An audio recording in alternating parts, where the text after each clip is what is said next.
Today we are going to talk about measuring and managing logistics performance. And this is our topic of Unit 9. And we still have 3 more units to go for this semester.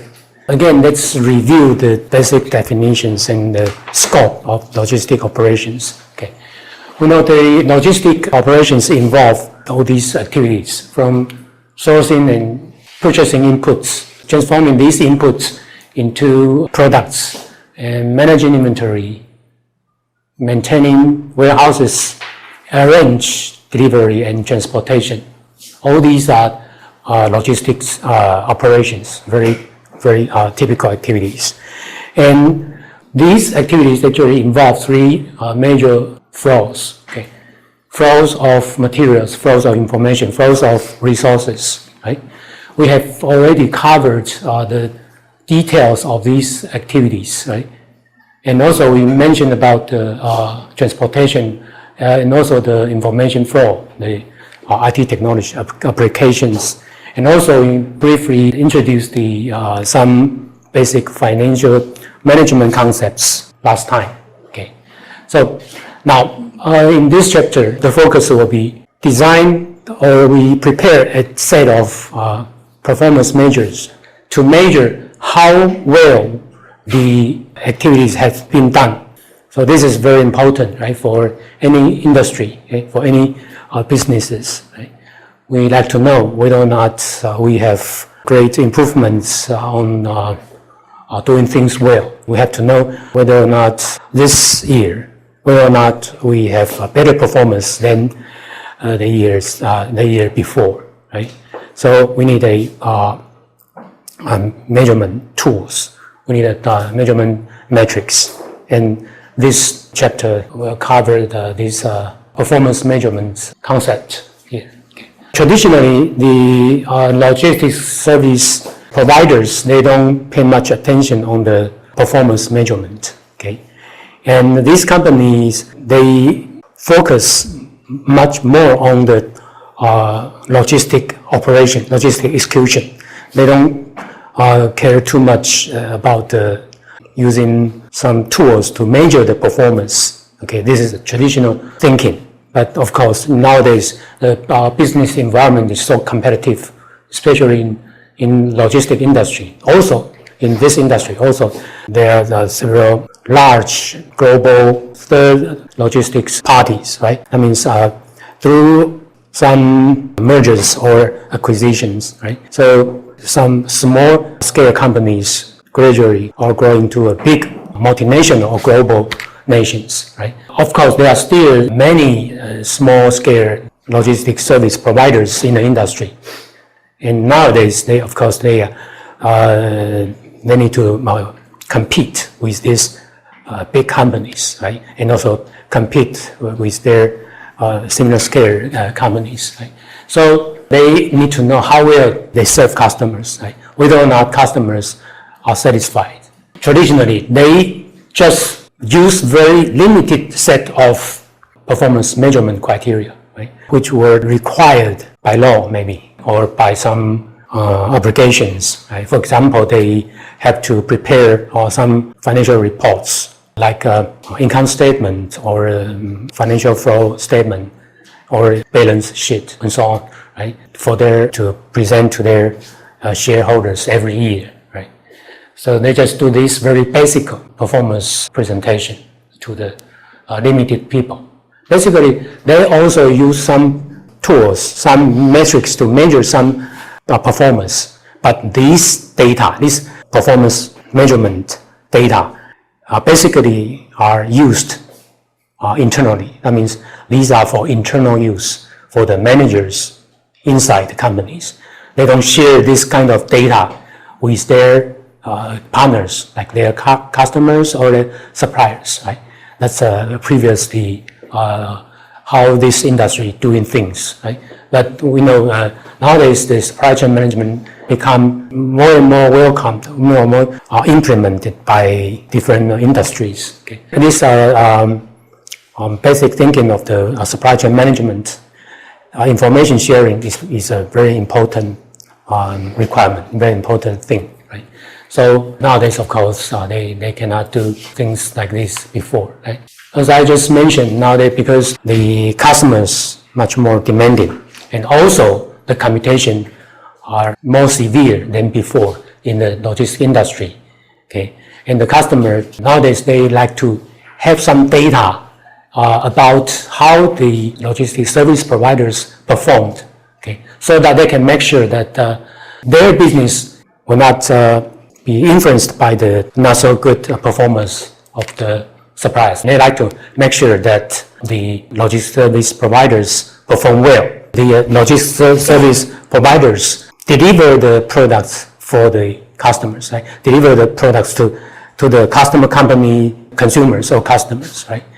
If these logistics service providers can deliver these entrusted products on time, no delay, right? And then the end consumer, end customers will have positive impressions, right, on these companies that using service from the service providers. Okay, so they want to make sure that this part of the operations are performed very well. In this unit, we're going to talk about some measurement and management of the performance, especially about the performance measuring metrics.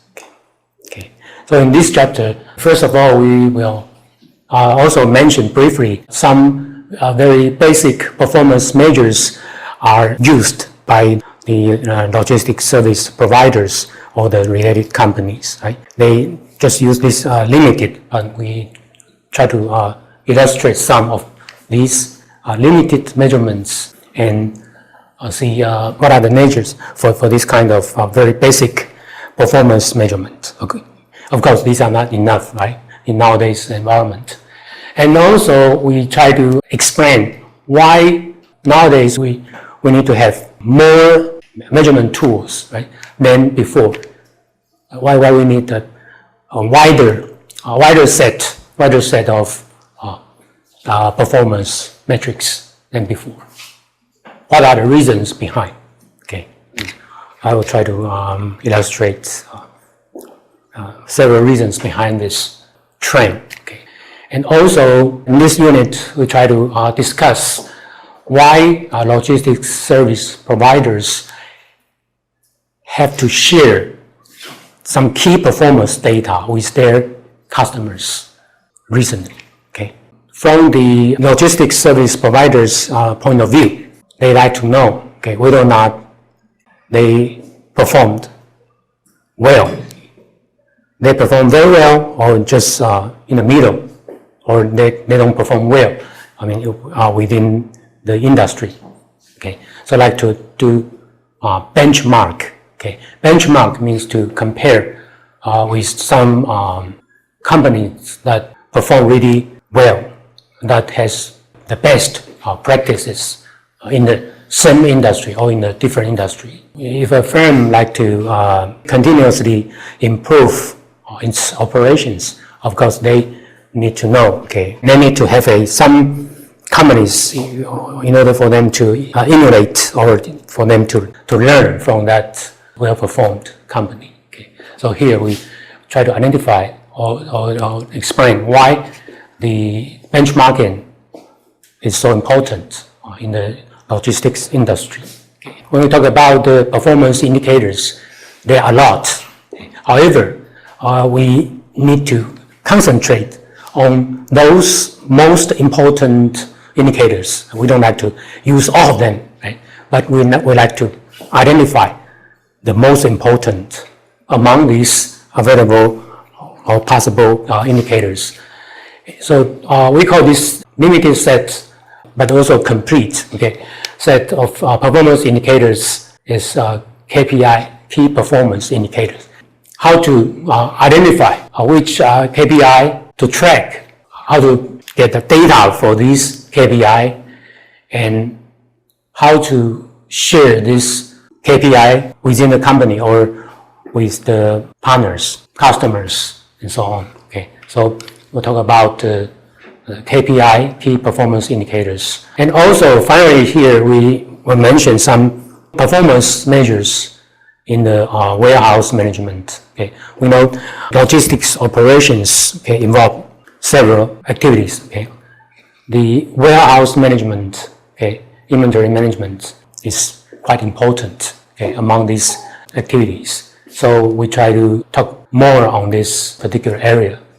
And also we will mention a concept, the total landed cost. And you try to explain when we try to make purchasing decision. What kind of costs do we need to consider? Just the cost of the materials that we want to buy, or there are still others. There are still other costs that are also important and we need to include into our decision thinking. So here we have mentioned the concept of total cost, total landed cost. From the beginning, let's talk about traditionally basic performance metrics used by the logistic industry.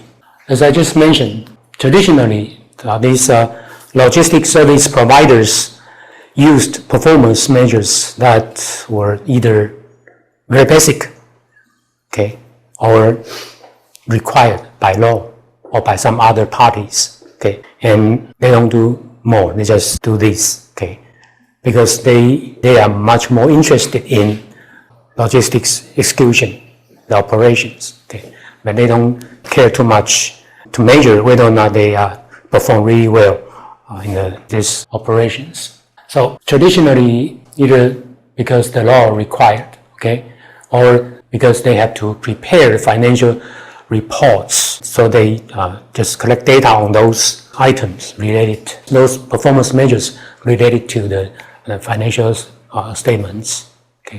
So because of the accounting reason, because they have to prepare these documents. Also, they want to make sure that they have to pay tax. They like to know the expenses and so on. They have to prepare the tax. They have to pay tax to the government. This is required by law, right? Every firm has to do that. Also, the government will also require these firms to submit some basic reports, right? Not just the financial reports. Other than the financial agency, other agencies like police agencies maybe require logistic firms to submit their reports, about their drivers' driving records and so on, right? Because the law limit the drivers' continuous driving time. Cannot drive, for example, more than 4 hours or 5 hours continuously. So they have to show these reports to the police agency periodically. So these are very basic because some related outside organizations ask them to do so they just prepare this very basic one. And this is the example, tachograph. Nowadays, of course, tachograph is very advanced, right? Because now that we use digital tachograph, previous time we use very, very basic one. And usually, typically, the tachograph is installed onto a vehicle, and to record the driver's driving activities. For example, speed, the driving speed, the distance, the time when the driver start driving, and the time that the driver pull over, and then calculate, the continuous driving time. All these will be automatically recorded. So this is a definition from Wikipedia. And so we know this device can provide information about the driver's performance. And also to make sure whether or not drivers obey the law. The law require them don't drive over the speed limit. Don't continuously drive the cars for some time, maybe 8 hours, and also whether or not they apply the brakes. They take the brakes frequencies. This information required by police forces, police agencies in many countries. Right?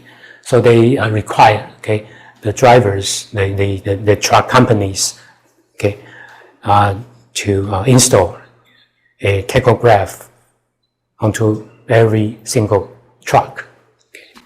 And also, government agency also ask these companies regularly check and test their tachograph. Okay, they have to go to a inspection station. Okay, to do the test. Okay, and then if the tachograph is, say, in very good working condition, then the government just give a proof. Okay, now this is workable, and come back maybe 3 months later or 2 months later. Okay, to check again. Okay, so frequently and regularly you have to go to the government agency to do this kind of inspection. This is tachograph. Okay, traditionally this is required. Of course, nowadays also this is also required using this kind of tools in the truck. Okay. The other kind of traditional performance measures are those measures about the resource utilization. Okay. Of course, there are different levels. Okay, at the company level, okay, basically the top level, okay, the company level, they like to see, for example, whether or not the inventory management is performed well. Because we talked about inventory management previous time, and it will incur some costs, right? Inventory costs. Okay, there are different kinds of inventory costs. Right? We try to reduce the inventory level. We try to reduce the safety stock as much as we can. The companies implement different kind of management practices, adopt different kind of philosophies. Right? For example, they use just-in-time. They use just-in-time so that they can reduce the inventory level. Okay. The company level, they care about, for example, the inventory turnover. They don't like to see the inventory stay in the warehouse for too long, right? They like to see maybe, let's say, less than 1 month or less than 20 days, for example, right? So this is inventory turnover. Okay, of course, you can measure this performance in terms of time, okay, or you can measure this inventory turnover in terms of frequency. For example, within a year, how many times the average inventory turns over? That means, say you have the warehouse, okay, you have this capacity to store this the inventory items here, okay, and they stay here. These products or these materials still stay in these warehouse areas, okay, for 1 month, okay. So within 1 year, there will be 12 batches. Right? The first batch comes in, and then 1 month later, or leave the warehouse. Right? And next month, in the beginning, okay, another batch come in, and then the third month, the third batch come in, and so on. Okay, if you can using some aggressive ways to shrink or reduce the time that these products stay in the warehouse, then you will have this turnover rate very high. Okay, for example, if we try to reduce the time that products stay in the warehouse from 30 days to 15 days, okay, this turnover rate will be increased from 12 to 24. Okay, so the company level, they care about this inventory turnover. They like to see they don't have to pay much on this so-called inventory carrying costs. Okay, and also the warehouse utilization measures. Okay, the warehouse managers, they like also to see whether or not their capacity, okay, are fully utilized, or their capacity used just up to certain percentage. Okay? So sometimes they like to compare, see, for example, the number of pallet spaces or carton spaces, right, that used, okay,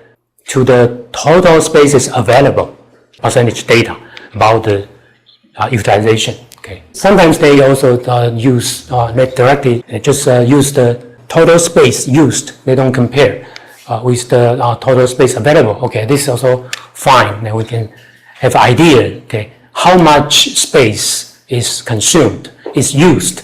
Okay, for this month or this quarter and so on. And also the throughput rate, okay, means within some time interval, okay, how many outputs that a system can produce, okay. Like in the warehouse, okay, the very first activity is receiving, right? We receive the materials, okay, delivered from our suppliers, right? So we can count, okay, how many, the number of shipments that received, okay, then we can have an idea, okay, our throughput rate for maybe for 1 month, for 1 quarter, and so on, right? So of course we like to see this number to be higher, right? To be larger. Okay. This is the warehouse utilization measures. These are very traditional, very trivial, okay. They contain very limited information, okay. Just tell us how the capacity is used, okay, to what extent, to what degree, okay. And for the road transport utilization measures, okay, we can count the number of deliveries successfully. The last activities in the typical warehouse management is to arrange delivery and transportation, right? So we can count how many times that our deliveries are successful, right? Compared to how many times that our deliveries failed. So we can note we have this ratio. Okay? If this ratio is high, of course, we know that we have good performance on the transportation. But I think this is not so good events. Maybe we can have some independent measure about the number of failed deliveries, right? In addition to this ratio, maybe we also can pay attention to the number, the frequencies, how many we have in the failed deliveries every month, right? Because this is much more serious, right? These traditional measurements, of course, are used internally, used by the managers, different levels in the logistic company, okay? And these are not shared with the outsiders, such as customers, okay? But this is a traditional thinking, okay? Nowadays, of course, these can be accessed, shared with the customers, the outsiders. Now, the contemporary viewpoint, okay? So nowadays, the business environment is very different from maybe 1 or 2 decades ago, okay? Nowadays, of course, we know the business environment is getting more and more competitive, okay? So every firm, every logistic providers has to demonstrate they are experts. They're experts in doing these logistic operations. They can do very, very well arrangements for their customers. They have to show this expertise to their customers, right? And also, these companies have to track every transaction, every item is delivered, right? They have to have some kind of system to do the tracking or tracing, okay? Because they want to make sure, and their customers also want to make sure whether or not this physical product flow has been performed very smoothly. They make sure that the product now is located in which cities or which nations, right? Especially when we do the global logistics operation, right? We move products across national boundaries, right?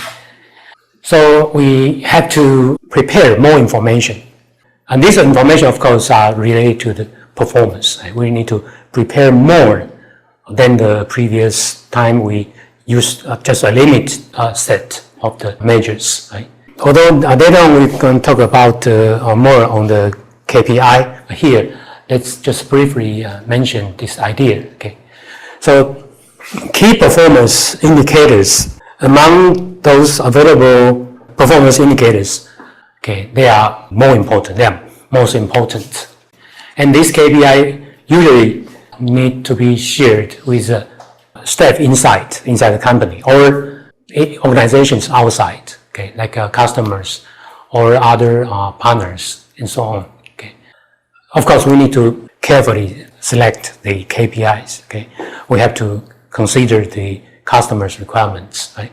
But later on, we will come back to explain how to select the KPIs. Okay, so here we just take it for granted. We say we have this very suitable set of KPIs. Now we regularly collect data, okay, to generate these KPI values, right?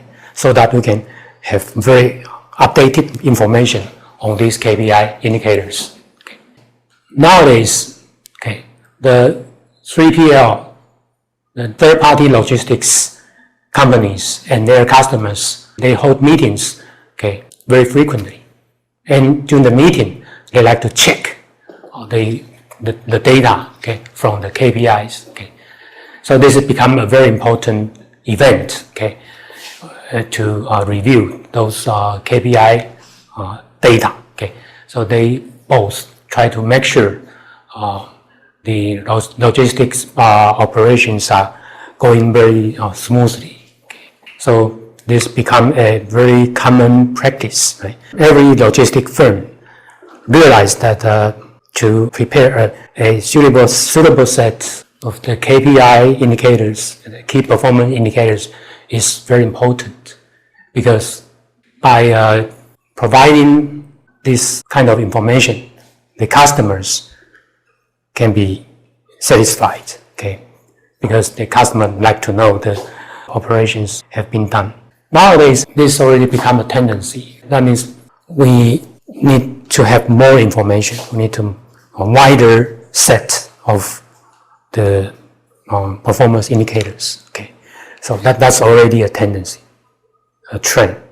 But why? Okay, there are several reasons behind. Okay, let me illustrate these reasons, these so-called driving forces one by one. Okay, why nowadays we need to care about the performance measurement than ever before. Okay, the first driving force is increased dependence or increased reliance on contract manufacturers. Okay. Many large manufacturing firms, very famous multinational firms, they don't manufacture their products for a long time. Okay. In the beginning, maybe they have factories. Okay. They make the products by themselves, but because of the labor cost reason, okay, they don't do this manufacturing themselves, right? Instead, okay, they outsource this manufacturing activities to contract manufacturers, and this contract manufacturer maybe in different countries or in the same country. That's okay, right? But the outsourcing can make these firms to focus on their key competencies, right? For example, they can concentrate on doing like research and development, or design very good strategies about sales and marketing and so on, right? They just outsource these manufacturing activities to their contractors, right? But still, they have to make sure their contract manufacturers perform these manufacturing activities well, right? Otherwise, their customers will perceive very bad quality. That's not a good thing for this company, because more company outside more activities to the contractors. They require more and complete performance measurements, right? Help them to make sure they have a very good performance on these outsourced activities. Okay. The first driving force is because of the tendency of outsourcing. Okay. The second driving force is the strategic importance of the logistic service providers to the supply chain success. Okay, so the supply chain management tells us one thing. Okay, all the efforts, okay, made by firms at each supply chain stage, okay, are in order to satisfy the final or the end users, right? To satisfy the end users, okay. This is the ultimate goal, right? So we need to have very reliable, stable logistic service, right? So that we can deliver the products, okay, to our end users, okay, in very good conditions and in good quality and also on time, okay. Otherwise, the end user may perceive, okay, very negative impression because of your products are not good. Maybe simply because the logistics service providers didn't do their operation well, right? That they have very frequent late deliveries, okay? And every time the customers have to wait, okay, maybe 2 more days, 3 more days, and then the delivery date promised. Okay. So this is a very not very good thing, right? So because the logistic service providers' performance can influence the image, okay, perceived by the customers, the end user, the end consumers. So we need to have some performance measures to monitor these operations performed by logistic service providers, okay? Because usually we don't do that, right? We outsource these delivery activities to the logistic service providers. So that's the second driving force. The third driving force is nowadays these logistic service providers are asked to implement some important management principles. For example, just in time, total quality management, Six Sigma, and so on, right? Because their customers require them to do so, right? Because those customers like to make sure these logistic service providers can perform things very well, right? And also make sure that these companies can improve their cost structure so that the customers can pay less, right? So once they implement these philosophies, I think their cost somehow can be improved, okay? So this will benefit the customers. They need to have some measures, performance measures, to make sure whether or not these philosophies are well adopted, well implemented. So the third reason is implementation of such kind of philosophies. Okay. The fourth one is the influence on customer experience, and this is about the customer satisfaction. Okay. Customer satisfaction also is very important. Right? The customer satisfaction usually will influence the loyalty. Right? If the customer feel satisfied with the service or with the delivery or the products, they will be very likely to come back to buy the service or buy the products again, or even they can refer to their friends or other people to buy your products, buy your service. Right? We need to regularly to check, to measure how the customers feel satisfied. So a little, or they feel very much satisfied. So sometimes we conduct some customer survey, right? And use some questionnaire, directly ask the customers to fill in the answer, fill in their perception. So this is the influence on customer experience to measure the customer satisfaction. Okay. And next one is the increased competition. Okay. I mentioned this in the previous several slides. Increased competition in this industry, in the logistic industry, okay, is also a tendency. Okay. For those small-scale logistic service providers, okay, they have to compete against their local service providers, and also they have to compete against those international or global logistics companies, right? So they have to make sure their company perform really well, especially they know their cost structure, they can realize their cost very well, right? So that they can quote the price suitably, okay?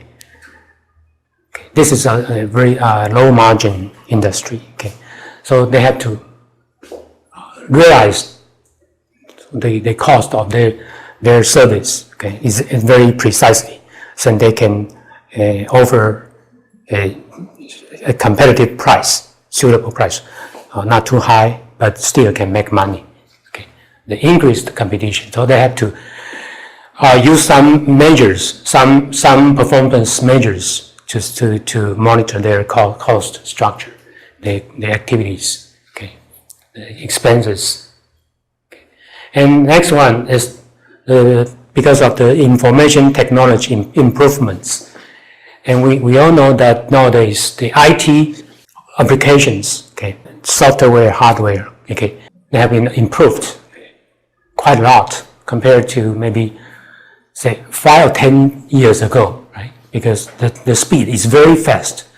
So the information technology improvements make data collection very easily, right?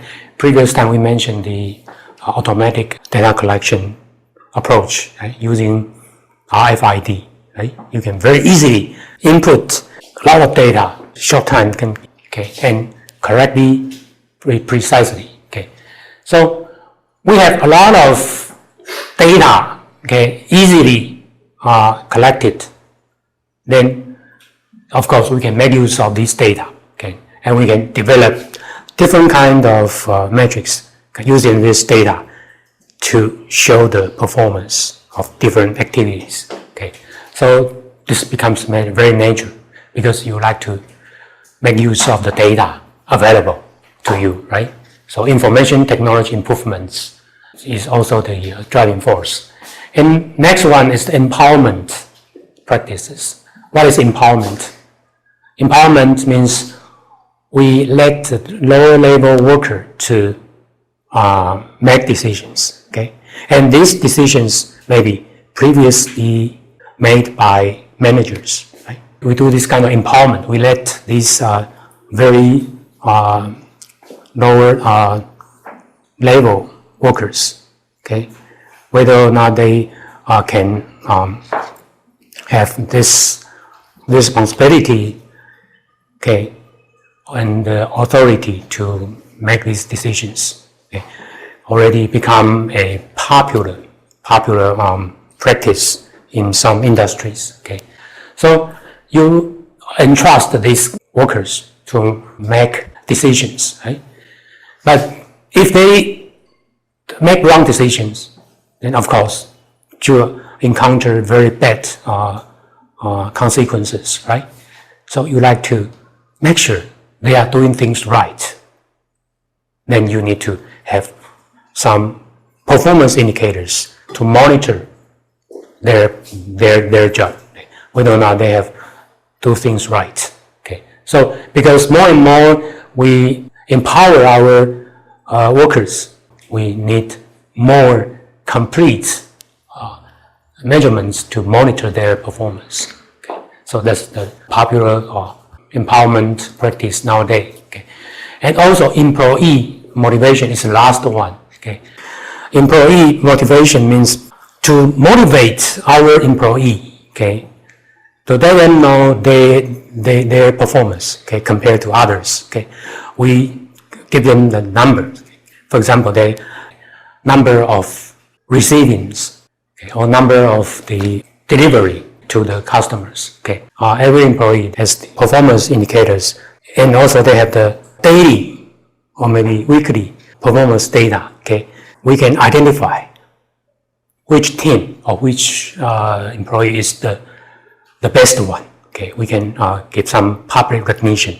Okay, to tell the others this is our best employee because he has the best performance. Okay, and then the employee has very good performance, of course will be motivated. Also other employees will be also motivated because maybe they want to do things better than this guy, right? So we can use this kind of performance measures to motivate our employee to increase their productivity. Okay, so these are the reasons why nowadays the performance measurement becomes so important, so popular, so much needed by firms. Okay, let's move on to this section. It's about select the best measures. Okay, now we already know we do need a much wider set of measurements, right? But we can have many measures, but of course we need to select the most important, okay, so that we can have a very complete set key performance indicators, okay, to measure the performance. Okay. And also the basic concept is we are measuring the results. We are not measuring the activities. Okay, so sometimes people tend to focus on just assimilating data without really understanding how this data can be used. Okay, so we have to know why we want to collect this data. Okay, for what use? Before we decide to collect this kind of data, we have to make sure. We just don't like to because we want the data, so we collect the data. We like to have some purposes, right? So we try to establish this complete set of KPIs. We must know that how can we use these KPI indicators so that we can benefit from the usage of these KPI indicators. Okay, we don't just focus on those data which are very easily available. Okay, sometimes maybe some data we can benefit from those data, but they are not so easy to collect. Okay, but we have to try to overcome this difficulty. Okay, we try to design some way to collect this difficult obtained data. Okay, maybe sometimes we need to invest money on buying some equipment. Okay, for example, sometimes we need to install those automatic data collection devices like RFID, etc. Right? So we have to really collect those data that are relevant. Okay. And also in terms of the nature, we know data can be classified into quantitative and qualitative. Okay. We can have quantitative KPIs. Okay. We can have qualitative KPI indicators. But which one we should consider first, or which one we should pay much more attention? Answer is the quantitative data. Okay.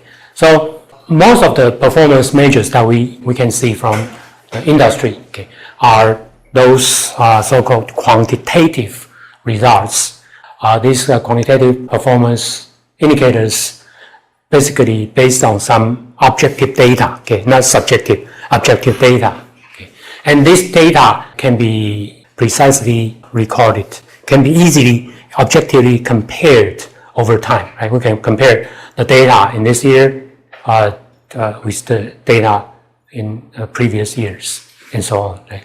So they show kind of very reliable nature, very stable nature that we can compare, and we can make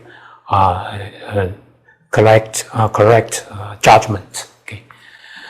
And however, okay, sometimes maybe if all the indicators are quantitative in nature, maybe it's not enough. Okay, sometimes maybe we need to add some comments or some subjective opinions. Okay, these are so-called qualitative data, okay, qualitative measures. Okay. We use these qualitative measures to supplement those the major part of the quantitative indicators. Okay. So the conclusion is actually the quantitative indicators are the major part. However, we can use some qualitative indicators also. And once we have these indicators, performance indicators available, then of course we can make use of these indicators, right, for different purposes. Right? For example, one thing we can do is we can use this performance data generated by these KPIs to benchmark against those companies with the best practices in the industry, right?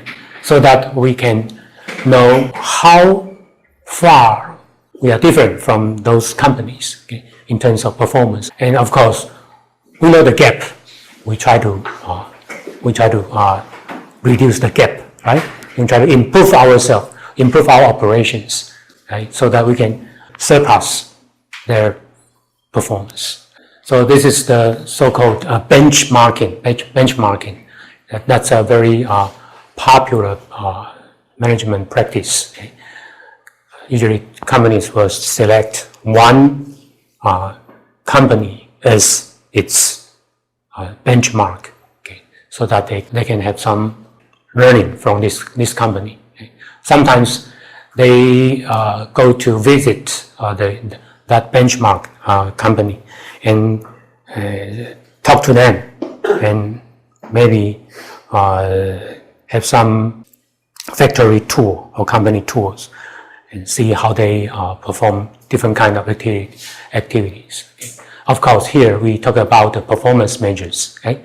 Here we from this angle, right, prepare a set of KPIs, right, and we also measure our performance, right, and map our performance with their performance. See the difference. The logistic industry is somehow different from other industry, okay? Because in this industry, okay, sometimes logistic companies, they not just rely on their customers to refer them to other customers, okay? Actually, sometimes their competitors might refer them to some customers, okay? Because their competitor may not have the capacities owned by this particular firm, but this competitor's customer need all the services, right? Maybe part of the services from this company, but others, okay, this company cannot provide, and then this company say, they know some other competitors have this capacity and perform very well because they see their KPIs data, so they actively refer this competitor to the customers. So this is a very positive reward from using the benchmarking, right? Your competitors might refer you to their customers. Okay. In order to effectively benchmark, we need to have similar set of measures, right? Although we cannot have 100% the same, exactly the same measures, right? But we have to try to make sure that we have a very high percentage of the similar measures, okay, as the measures of the benchmark firm. Okay. It's a continuous process. Right? We do the benchmarking. We not just one-off job, one-off event. Okay? We like to continuously, periodically, okay, compare the results, okay, compare the performance results, and then we make some plan, take actions to do the improvement, and later on, sometime later, we compare the performance with those benchmark companies, right? And then again make the plans, take actions for the next stage, okay? Continuously improve the process. Okay? So this is very much similar to the concept of the TQM philosophy, right? The total quality management philosophy require firm to continuously improve its performance, its process. Okay, as I just mentioned, among these so many available performance metrics, of course, we need to identify those most important, okay, so that we don't have to maintain a large set of metrics, right? Because even though you have a large set of metrics, they don't necessarily provide you more information, because some indicators may be not so useful. Maybe they will become the noise, right? Background noise to influence your understanding or your realization, okay? And maybe influence your judgment. Maybe you will make not so proper decisions because of those background noises. So we like to see a limited and relevant set of indicators, performance indicators. So we call this optimum scorecard. That means there are just those relevant indicators on this scorecard. Okay.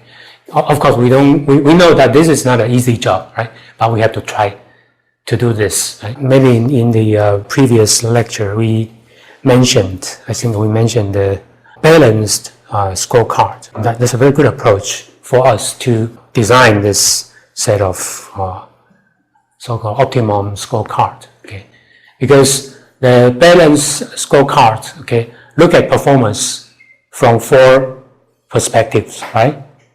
In addition to the traditional financial performance, the balanced scorecard also concentrate on the other 3 very proper perspectives, right?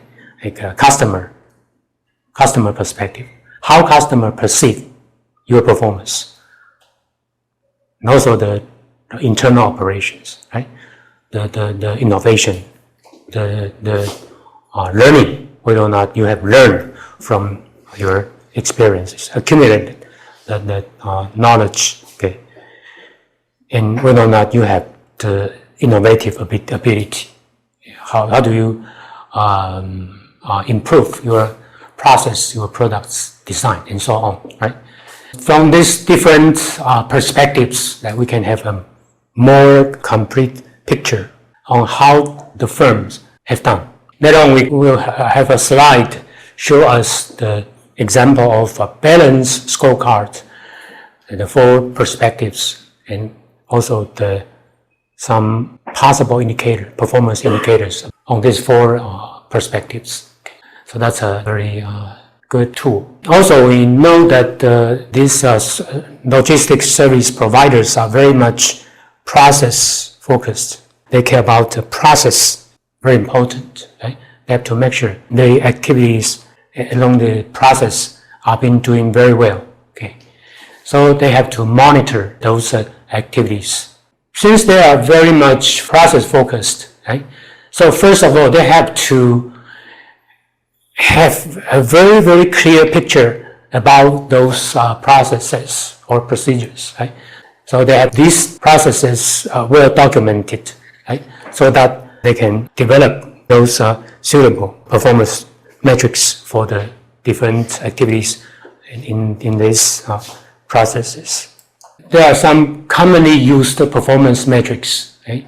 We can start from this commonly used performance metrics, and then maybe we can look at other sources, right? Maybe ask our customers what other performance measures they would like to have, so we can add up these additional ones to the basic ones. We just mentioned the concept, right? We have a basic KPIs, right? In the beginning, we will ask our customers, of course, right? We consider their requirements. Okay, they like to see what kind of indicators, performance indicators, okay? And then we add up these indicators, right, to form the set of KPIs, right? But we have to remember, the customers cannot tell us the whole picture, okay? Because they are not the ones who perform these logistic operations. They can only tell you their expectations, right?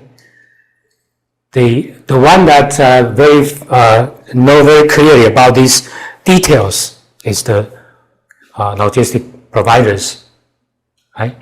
So we have to consider also other sources, right? So that we can make sure that these KPIs are complete. And also we have to remember one thing is we have the KPI measures, but within the company, okay, we know we have the hierarchy structure, right? The top management, middle management, operations, staff, right? So different levels, they need different KPIs, right?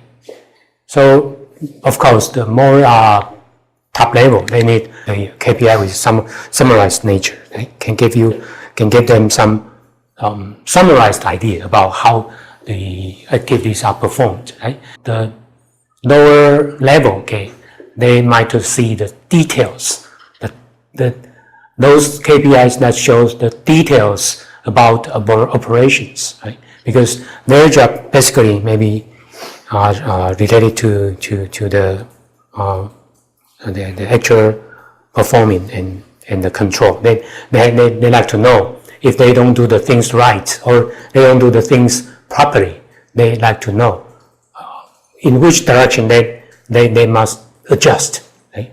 Change their speed or change their ways to do the same job. Here I just illustrate some examples. Okay, we can see from these different levels in a company. The top level, the top management level. For example, they like to see the warehouse utilization. Okay, tell me the percentage. Okay, how much space are used per day or maybe a month. Okay, the usage rate in terms of percentage. Maybe equipment, maybe the space, and they also like to see the weeks of stock stay in the warehouse. Right? This is related to the inventory turnover, the concept we just mentioned. Okay, and they also like to see the receiving on-time delivery. Okay, they like to see, show me the percentage or show me the numbers. Okay, so among say 1,000 deliveries, how many are on time? Okay, and also of course they mostly concerned about the profitability. Whether or not the companies are making money or losing money. This is the senior management level. They need this kind of very common metrics to measure the performance, to tell them the performance. The middle level, okay, the operational management level. Also, they like to see the warehouse utilization, and also they like to know whether or not there are some stocks stay in the warehouse too long. Right? They like to see the aged stock reporting. Right? The reporting identifies some aged stocks, right? So that they can know, okay, these are not so welcomed by the end market. So the downstream firms not very frequently order these items. So they know, okay, they don't order this from their suppliers anymore, or they just reduce the orders from the suppliers. Right? And also, they like to see the picking efficiency. This is also one of the 4 major activities in a typical warehouse, right? Picking items and then arrange the delivery to the customer. Okay, so we need to make sure, right, the staff, the workers can finish the job very quickly, right? And if a employee can finish more picking task during the same time interval, maybe 8 hours a day, then we know this employee, okay, has a higher productivity, right? So we can measure their productivity. Among those employees who perform their jobs very aggressively, very well. We can use in this picking efficiency metric to make this kind of judgment. Okay. And also they like to see the labor and resources used, okay, because they want to allocate the resources, right? They like to allocate resources optimally, right? If they see the resources or labor are not so well allocated, they might do some adjustment so that they can have fewer operational bottlenecks, right? And also they like to see the receiving on-time delivery. They want to monitor their employees' performance, right? Those drivers or those workers that do the loading, unloading job, right? And also they very much care about the system downtime, okay? Because of some reason, because of equipment reason, because of late delivery from the suppliers, and so on, right? And those employees, okay, have to sit there and wait for the delivery. So that's also kind of waste, right? System downtime, okay? Because of the reason or because of some equipment breakdown, okay? Then you still need to pay those employees, although they are sitting there doing nothing. Okay. So system downtime, okay, need to be recorded also for this operational management level. A very basic level, okay, operational staff, okay, those workers, those people who are in charge of the services, provide the service directly to the customers. They like to see the much more detailed record, right? Detailed indicators, right?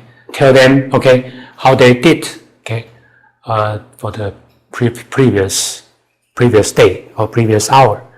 If they can improve their performance, right, the current time. So they may be interested in knowing the like a number of receipts processed, okay, during one day, okay, and also you can provide the day before, and they can do the comparison, right?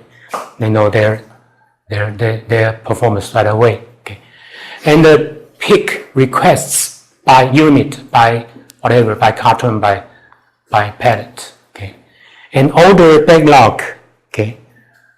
Of course, this still need to wait, right?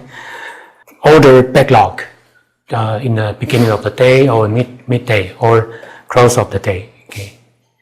And number of pallets stored, they can count, right?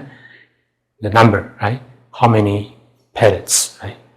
Of course, the system can automatically generate, right? Because we use those automatic data collection devices, right? So we can easily provide this data, okay, for these employees, right? And days product in storage, this can remind these employees, okay, pay attention to those products that stay in the warehouse too long, okay, or whether these items already somehow disappeared, right, for some reason, but still the system has the record, right? So they can go to the storage areas and check whether or not these products are still there, okay? If they have this day's product in storage, then can make use of this data, okay? And also the full-time or temporary labor used by different areas. So they can do some arrangement, okay? If some areas are very busy, okay, and need additional labor, additional helper, they can just ask other employees in different areas waiting there to come here to help. If we can have this kind of data, we can know, okay, in the warehouse in different areas, which area need to be helped. Okay, we can just move people from other areas to this busy area. So This is just give you a simple examples, commonly used metrics. Okay. And also we can use this balance scorecard we just learned from the previous unit, right? Help us to design the set of metrics. We know there are 4 perspectives in this approach to measuring the performance. We can have a much more complete view on the performance, on how well the firm has been doing, right? The customer perspective, right? From customers' perceptions.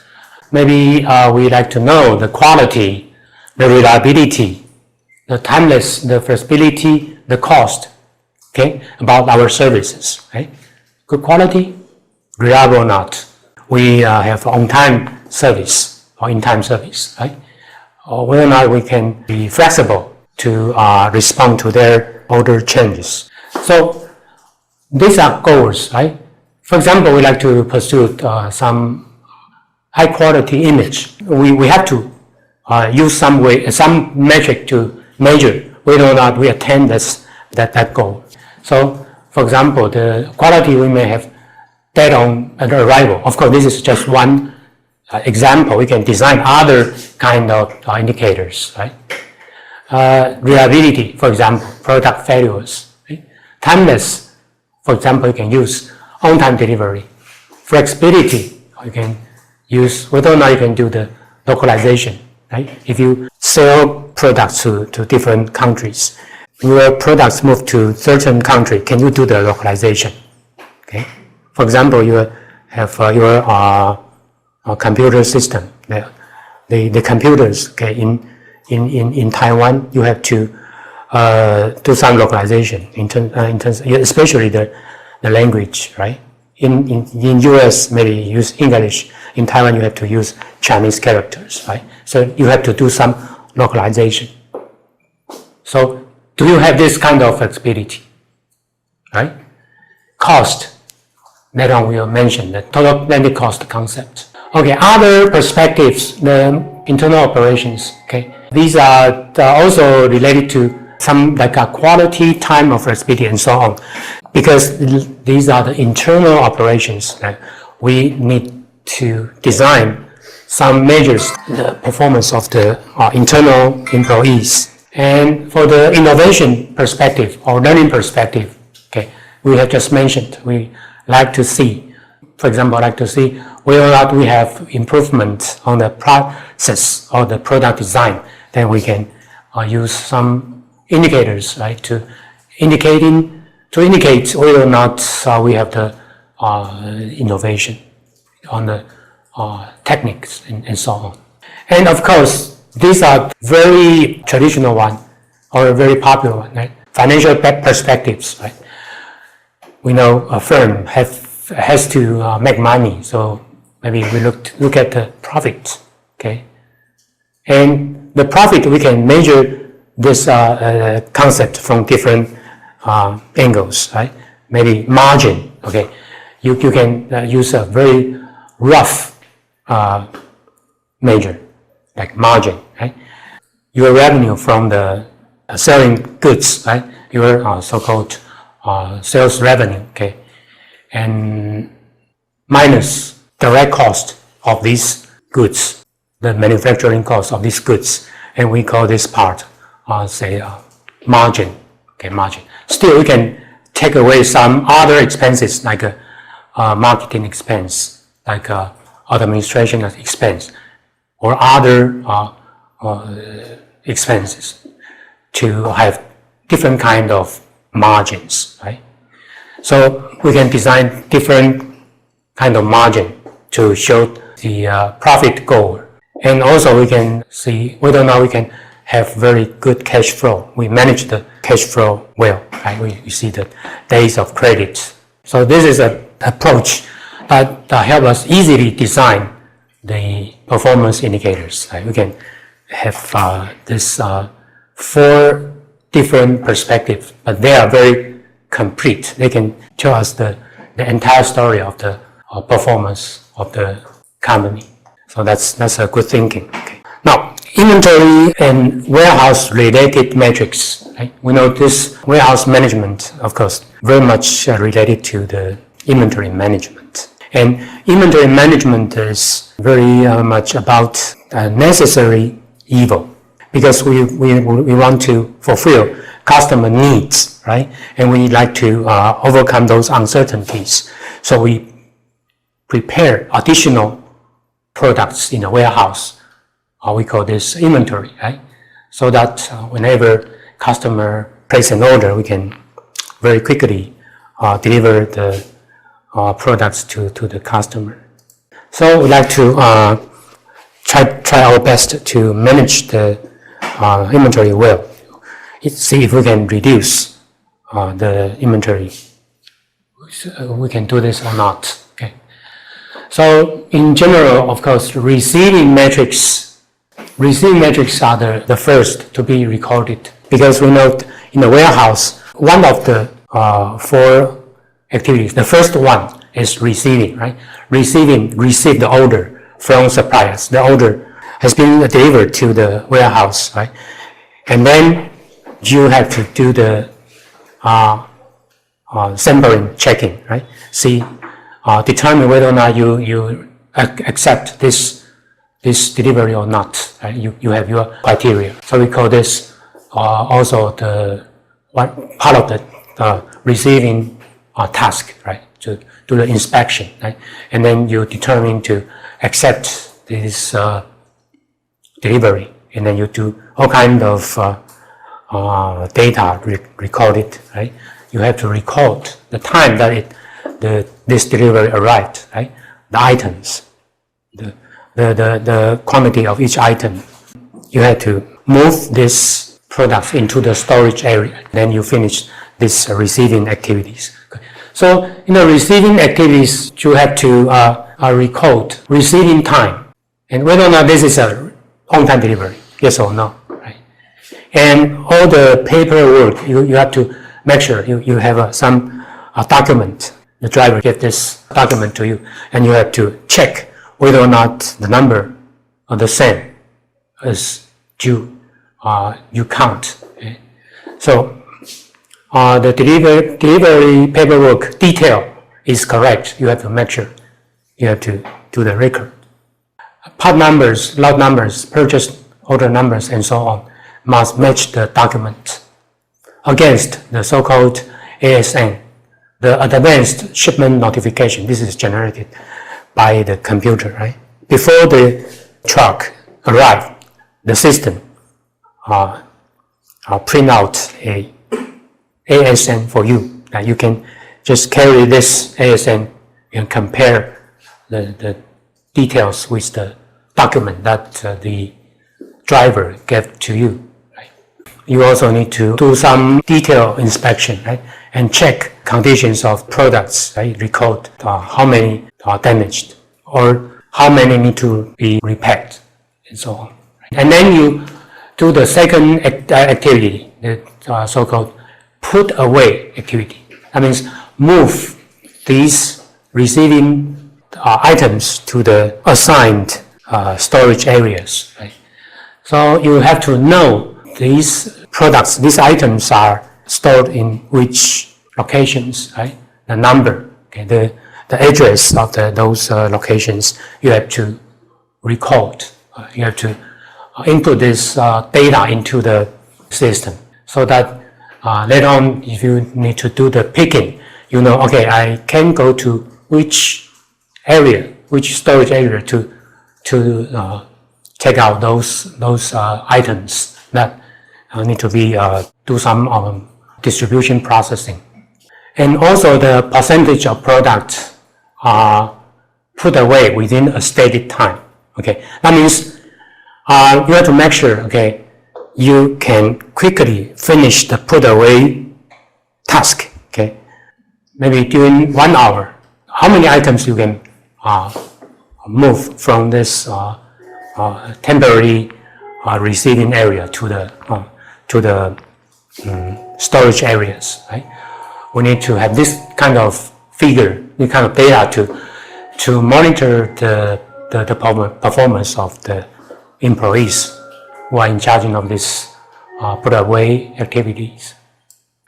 And then inventory accuracy. Okay, you have items, products stored in the warehouse, and you have to know the exact precise numbers, right? And so frequently you have to do some so-called counting, cycle counting, right? To make sure the numbers are the same as the records in the computer system, right? So customers are also very much interested in this counting, in this cycle counting, because these are their products, right? Although now these products are in your warehouse, right? However, actually these are their products. This will be shown on their financial statement. Of course, they like to know the exact number, exact items, right? Exact number of items, right? So they are very much care about this cycle counting performance, right? Whether or not you can share this important data exactly or correctly with your customers. Now, the last part is the logistics costs performance. Here, we'll try to briefly talk about this concept of the total landed costs. Okay, this concept is very simple. Okay, basically we have to add up other costs. Okay, other than the material procurement costs. Right, the material procurement costs include the buying price itself, right? The component cost. The direct procurement cost, right? You have to have some people, some employees to do this job. Okay, that's the fixed cost part. Okay, but these are not enough. These are simply the procurement costs, right? If supplier offer you the products and both parties agree on a so-called X work pricing, okay? And then you, as a buyer, you have to pay other costs because you are doing business on this basis, right? Because you only pay X work, okay? So the supplier doesn't have to take care of other logistic operations, right? Outside their factory, right? Those are your jobs. You have to make the arrangements, okay? You have to arrange the transportation from the factory gate, right, all the way to your warehouse, right? So if you are doing business on this basis, and you have to be very careful because your costs also including these so-called logistic costs. So you have to add up these additional logistic costs like transport costs, warehousing costs, duty, etc. to your buying costs, so that you have a very precise cost, so that you can do the right pricing decision. Right? For the third-party logistics cost models, how do they pricing their service? How do they price their service? Okay, usually there are two models that are used frequently. Okay, the first one is very simple, but may not be so good. Although many logistics service providers prefer this kind of model. Okay, this is a cost plus model. Okay, and this cost plus margin means the price is based on the cost, and then the margin, the profit that the providers is asking for. Right? So cost plus margin. Okay. The advantage of this cost model is it very transparent. Okay, both parties, the buyers or the service providers, they know the cost. What are those detailed costs incurred very clearly. So they agree. Okay, these are the costs, and then we add up some reasonable profit margin for the service providers, and okay, that's the price. So this is good because it's very transparent. The buyer can make sure that, okay, your costs are this. Okay, you are not asking a very unreasonable margin. Okay, for the service provider, okay, they can make sure their costs can be covered, okay, because they add up additional margin, okay, on their different costs. Disadvantages are this model doesn't motivate the service provider to improve their process, because the service providers, okay, always know that their cost is going to be covered. So no problem. Why bother doing the improvements, right? They always get guaranteed, right? So this is not good in terms of continuous improvement, right? If the firm can do the continuous improvement, both parties benefit, but mostly the customers will benefit more, because right away the price decline, right? So the first disadvantage, it's just cannot motivate the improvements for the 3PL, for the logistics service providers. And the second one is resources may be designed according to the peak season demand. The capacity, okay, may be designed according to the peak season demand, okay, and because the buyers is going to pay for this capacity anyway, because that's the costs, right? And they have to pay the costs. Okay, then the third one is the resources employed may not be adequate, okay, to meet business requirement. Sometimes maybe become the waste because they don't make use of the resources. And also has little opportunity for the service providers to make high profits, because always they just make the additional reasonable margin, right? If they can continuously improve the costs, right?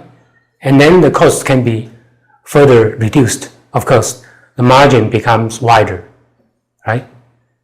But they don't have these motivations, because they know they always get paid. Now, their costs are always covered, so they don't worry about that part.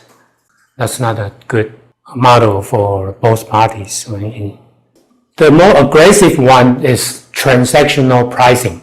The service providers using this kind of strategy to quote their price. Usually they use all the available resources, okay, across multiple customers. Okay. All the customers can use the capacity once the space is available. So they can make fully use of these capacities. Okay. So they can try to calculate a unit rate per square meter or per cubic meter and so on, right? All the firms just pay this unit rate, okay? And the advantage of this costing is, okay, resources are not fixed by certain customers. All the customers can use these spaces, these storage areas, these trucks, and so on, right? Company, the service provider will be motivated to try to drive their costs down, try to reduce their costs as much as they can, make some additional investment or do some changes in their processes, right? Once they can further reduce their costs, the margin will become wider. Okay, that's the advantages. Disadvantages is because the capacity is not fixed by certain customer. So not every time that a customer come to ask for the service is available. Okay, because they are not fixed by one customer. Okay, say sign a contract, it's valid for 1 week. Okay, and during this week, although the space are not used, okay, still other customer cannot come here and say, okay, I want to use this capacity use this equipment? Okay, no, they cannot, right? In the previous costing. But this costing, yes, okay. Once this area is available, okay, other customer can use if they need this capacity or this service. They just pay the rate, the unit rate, okay. So for the customers, they cannot always guarantee. They have the right to have this space available. That's an advantage, okay. For the 3PL service providers, they need to make sure that some special requests by the customers are charged separate, because these additional special requests, okay, are not enough if they just pay the unit rate. They have to pay additional. But the 3PL firm has to negotiate with the customers, okay, because your special requests, so I ask more, you have to pay more, I charge you more. So they have to remember to do these things every time the customers ask for these special services. Okay. And the customers don't know the cost structure, the costs, the exact costs of the logistic operations, okay? Because they just pay the unit rate. They don't need to know the costs, right? Not like the previous one. Previous one, the customer always knows all the costs, all the different kind of costs that involved, right? So these are two popular costs that can be used, okay? So as I mentioned in the beginning, right, in order for the service providers to know their costs or control their costs very effectively, they have to always record the activities involved, the expenses, the money they spend on these costs and so on, so that they can precisely have the idea about the costs, different kind of costs, exact costs, right? Don't underestimate the costs, otherwise maybe they will suffer from the offering of the services. They will sign an agreement, okay, we call it service level agreement. They will agree on these things, right? The duration of service, of course, from the beginning date to the day that the contract stops. And the scope of services, what kind of service that are purchased by the customers, right? Areas of responsibility for both sides, who should be responsible on what things, okay? And most importantly is they have to agree on this performance metrics. Customers may say, I like to see this performance metrics. And the service providers must agree that, okay, they are capable of providing these metrics, right? If they are not capable of providing some metrics, they cannot say, okay, I agree this performance metric. Otherwise, okay, they are not obey this agreement. Usually, we will see the performance metrics are listed on the agreements. Okay. So that's all for today's lecture.